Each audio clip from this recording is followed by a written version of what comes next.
ਇਹਦੇ ਨਾਲ जी मैं अपने उस्ताद आरफ लोहार साहब उन्होंने दी जुगनी जनाब पेश कर रहे हैं।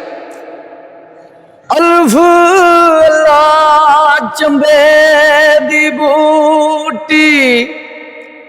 ओ मेरे मुर्शिद मन विच लायू नफी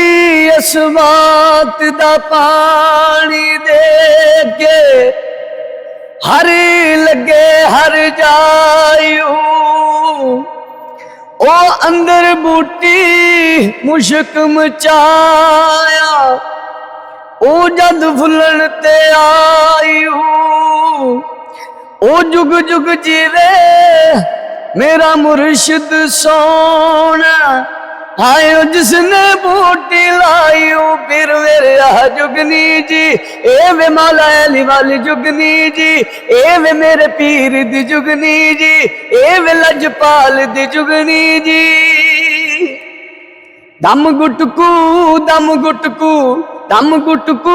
दम गुटकू